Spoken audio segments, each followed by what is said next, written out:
In the cold, mist-swept morning of September 8, 1944, a single figure stood alone in the heart of the dense English countryside, his breath rising in the chill air. The rumble of artillery in the distance had become a constant hum for the men on the front, but in the small hut where Signalman John Whiteley sat, the world was quieter. His eyes flicked between a tangle of wires and the spools of encrypted messages running through the teletype machine, his fingers dancing over the keys in a routine known only to a select few. London was unaware, but the Nazi war machine had just unleashed its most terrifying weapon yet, the V-2 rocket, a technological marvel of destruction. Unlike the Luftwaffe's bombers or the Wehrmacht's artillery, the V-2 was not something that could be seen coming. It moved too fast, too unpredictably. Its blast was instant, the shockwave obliterating everything in its path before a warning could reach a city on fire with fear. And yet, amidst the chaos of war, in the dim light of a signal hut, a code was being cracked, a code that would make all the difference. For months, London had been a city under siege. The Blitz had left its mark, but the rockets were different. They arrived without warning, the first sign of their passage being a distant, deep-throated roar that preceded an explosion that would tear apart a block in seconds. The British had no way to predict where or when the next strike would land. But Whiteley, sitting at his station in a far-flung corner of the countryside, had become privy to a secret. The Germans, in their arrogance, had overlooked one crucial thing. Their own technology was not as secure as they had believed. With every V-2 launch, the German military used a set of coded messages to communicate the trajectory and launch time of each rocket. But as with many secrets, this code had its flaws, and Whiteley, ever diligent, had uncovered the pattern. It was a subtle, almost imperceptible shift in the timing of the transmissions, a small change in the rhythm of the encrypted bursts. John Whiteley had not yet turned 20 when he enlisted, his life a far cry from the world of cryptography. But in the field, he became something of a prodigy. His ability to listen to the seemingly random patterns of noise and translate them into meaningful data was uncanny. To others, the coded messages were nothing more than a string of indecipherable symbols. But to Whiteley, they were a map that could save thousands of lives. He had learned the art of interception, a craft so precise it bordered on the supernatural. What had seemed like chaos now made sense under his hands. Every day, Whiteley had his ear pressed against the receiver, deciphering what was happening on the other side of the channel. His task was not just to understand the communications, but to predict them, to find the secret of the Germans' deadly new weapon. As the days passed, Whiteley's hunches became less and less like guesses. They were becoming predictions, accurate, reliable, vital. On one cold morning, the teletype clattered, an unusual pattern of bursts clicking across the machine. His hand froze over the keys. He could feel it. This was different. He had cracked it. He'd found the key. The code he had unraveled would tell him exactly when and where the next V-2 was to strike. The question now was whether anyone would believe him in time. London had always been ready for air raids, their skies dark with the anticipation of bombers. But the V-2 was different. Its speed rendered the old systems useless. The city, still reeling from the trauma of the Blitz, had no time to prepare for a weapon that could fall without warning. Whiteley, however, was prepared to change that. With only moments to spare, he typed the transmission, sending it with the urgency of a man who knew the terrible cost of inaction. Warning, 1500 hours. V-2, East End. Advise evacuation. Possible casualties severe. The message cut through the airwaves, reaching London's authorities within minutes. And yet, the gravity of the information was not immediately understood. Whiteley knew the stakes. He had felt the weight of his discovery with every turn of the machine's spool. This was not just another coded message. This was the difference between life and death. When the warning reached London's civil defense offices, the response was almost immediate, though cautious. The threat was so new, so unlike anything the city had experienced, that initial disbelief gripped the officials. Was this another hoax? Was it too late to do anything? As sirens began to sound, the message gained clarity, but not fast enough. In the heart of the East End, the first V-2 rocket tore through the air at over 3,500 miles per hour, its impact a shattering blow. It was a direct hit. The devastation was overwhelming. But for the first time, London had known. And, although the damage was severe, countless lives were spared thanks to Whiteley's work. It was a small victory, one hidden in the quiet hum of a machine far from the front lines. But as the war raged on, the mystery of the V-2 rockets deepened. The Germans were relentless, and the rockets continued to fall, each one a reminder of their unimaginable power. What Whiteley had done, however, was undeniable. He had turned the tide, even if just for a moment. His discovery had laid the foundation for one of the most vital advancements in the Allied war effort, the ability to predict the unpredictable. The question now was how much longer Whiteley could maintain his edge. As the war wore on, the Germans would adapt. And, as always in war, it was only a matter of time before the advantage shifted once more. But for now, the Londoners had been warned, and in that warning, they had found a glimmer of hope. As the day unfolded in the East End, Whiteley remained at his post, his mind already racing to the next encrypted message, wondering what the next discovery would bring. It was just a matter of time. For weeks, the codes had been flowing through Whiteley's station like a river of encrypted messages, each one offering a new glimpse into the machinery of destruction that the Nazis had unleashed on Britain. But despite his success in predicting the V-2 rockets, Whiteley knew this was only the beginning. The enemy was always innovating, always improving. And the Allies, though grateful for his efforts, were on the brink of their own technological breakthrough. A radar system that could potentially predict the arrival of the V-2s before they even left the launch pad. But Whiteley's discovery had already given the Allies a head start. The information he had gleaned from the signals was, in many ways, the key to holding the line. The first few rockets had struck London in rapid succession, but the Allied response had evolved. It was not enough to simply send a warning. There had to be a systematic way to track and respond to these launches. Whiteley's work had turned into a critical tool in that process, allowing the British government to finally begin piecing together a larger strategy for countering the V-2 threat. The Germans, however, remained unaware that their secret code was being cracked. The Ministry of Aviation in Berlin continued to issue orders for the V-2 launches without any indication that the Allies had figured out their systems. This ignorance would be their undoing. It was October 13, 1944, and Whiteley was once again hunched over his telegraph machine, decoding a fresh transmission from the enemy. This time, however, the stakes were higher than ever before. He had already saved countless lives, but now, it was not just about warning London. This was about the entire war effort. The Germans had just launched a new V-2 test from a secret site in France. If Whiteley could decode this transmission and predict the rocket's flight path, he might just have the opportunity to destroy the site before it could launch again. His fingers flew over the keys, analyzing every pattern, every oddity in the signals. The system he had painstakingly developed was now a finely tuned instrument. But even with his expertise, there was a nagging sense of uncertainty. The Germans had modified their encryption methods in response to his earlier breakthroughs, making the code harder to crack. Still, Whiteley pressed on, knowing what was at stake. Then, as if by instinct, Whiteley saw it. A small discrepancy in the transmission. A subtle pause, a change in frequency.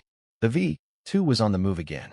With a sense of urgency, he translated the coded message into a series of coordinates, each one pinpointing the trajectory of the rocket. It was coming.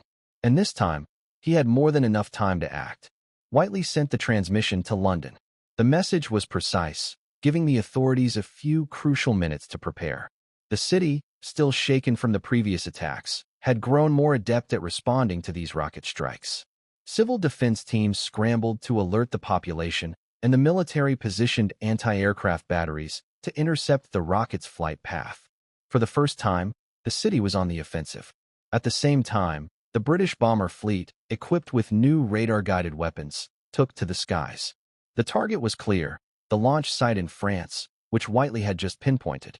They had no idea how many rockets were prepared for launch, but now, at least they had a fighting chance. As the British bombers flew over the channel, Whiteley monitored the signals coming from the V-2 site.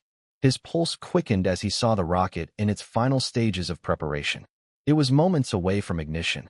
The bombers reached their target and released their payload, sending waves of destruction toward the launch site. Below, the V-2 site was obliterated in a series of explosions, sending plumes of fire and smoke into the sky. But the rocket launch had been disrupted, its trajectory severed before it could take off. It was a critical victory, one that saved thousands of lives. Back in the signal hut, Whiteley allowed himself a brief moment of relief. His discovery had not only saved London again, it had potentially crippled the German V-2 program for good. The Germans had relied on secrecy and innovation, but they had underestimated the power of the signalman, who had turned their own technology against them. The full extent of Whiteley's contributions, however, would remain classified for years to come. He had never sought recognition, and the war, as always, moved quickly. The Allies would continue their efforts to neutralize the V-2 rockets, and new weapons would emerge on both sides. Yet, in the quiet moments of his work, John Whiteley had done what many thought impossible. He had outsmarted one of the most sophisticated weapons of war ever created. His secret code had turned the tide, even if just for a brief moment. In the history of the conflict, it would be but one chapter, but it was a crucial one, a testament to the quiet power of intelligence, and to the signalman who had given his all to stop the rockets that threatened to obliterate London. As the war raged on, Whiteley would continue his work, ever vigilant, always listening for the next transmission, ready to decipher the future of the conflict, one code at a time. As the war escalated into its final phases, Whiteley's success became a crucial part of the Allied strategy to counter the V-2 threat. However, as the German military became aware of the Allied advancements in intercepting their encrypted signals, the stakes grew higher. The Germans were not merely going to sit back and allow their secret weapon to be neutralized. In a desperate attempt to maintain the element of surprise, the Nazis ramped up their efforts to protect their rocket program. Their response, however, would come too late. By the end of 1944, the V-2 rockets had become one of the most feared weapons in the Allied arsenal. The German army was desperately trying to launch as many of these rockets as possible before their fuel supplies ran out, and their chances of achieving a decisive blow were fading fast. With the Allies pushing from the west and the Russians from the east, the days of Nazi Germany were numbered. Yet, the V-2 remained a symbol of their technological prowess and their desperation. While the V-2 program continued to launch, the Allied forces were already laying the groundwork for the next phase of the war. The British had refined their radar and intercept capabilities. New intelligence systems were in place to monitor the frequency and signal emissions from German launch sites, all based on Whiteley's initial breakthroughs. The ability to predict and intercept these attacks had turned into a full-scale operation, one that allowed the Allies to strategically target and cripple the V-2 launch sites one by one. In the final days of 1944, Whiteley and his fellow signalmen were in a race against time. As the war reached its zenith, every intercepted message, every decoded transmission, was part of a much larger puzzle. With the Allies' air superiority increasing and the German V-2 infrastructure crumbling, Whiteley knew that the secret code was no longer just a tool.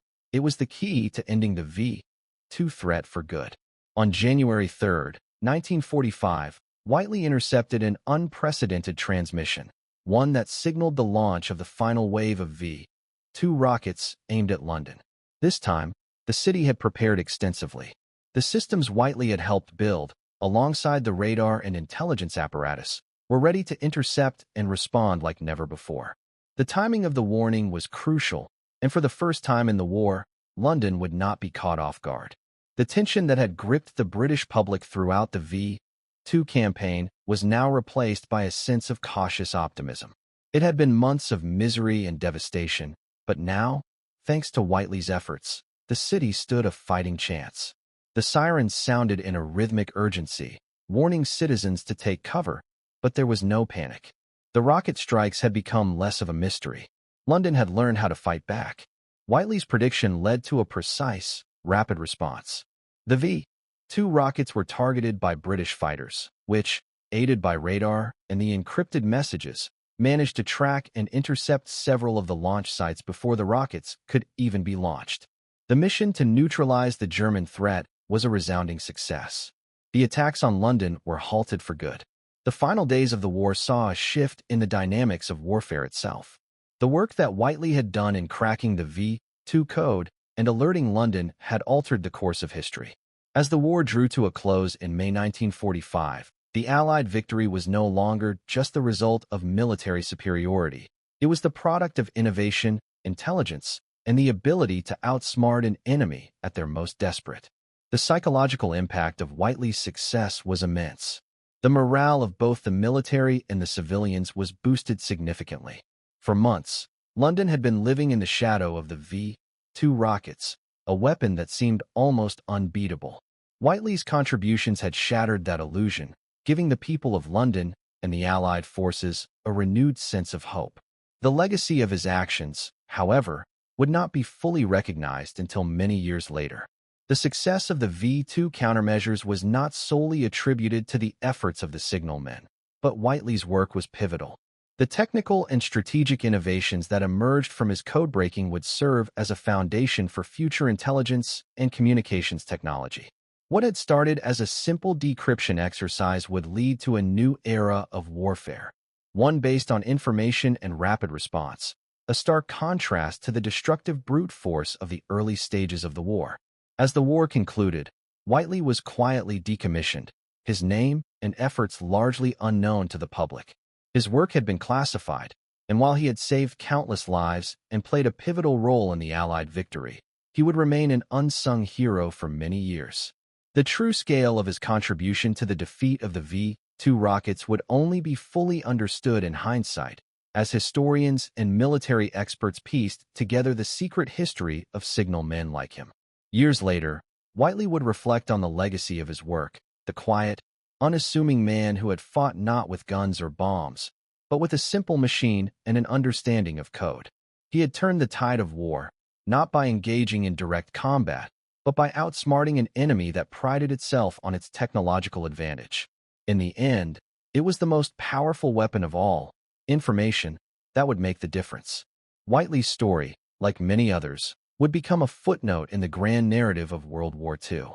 But for those who knew the truth, and for those who studied the lessons of the war, his contributions would stand as a reminder that victory in war often comes not from brute force alone, but from the quiet, unnoticed efforts of those who work in the shadows, decoding the future one message at a time.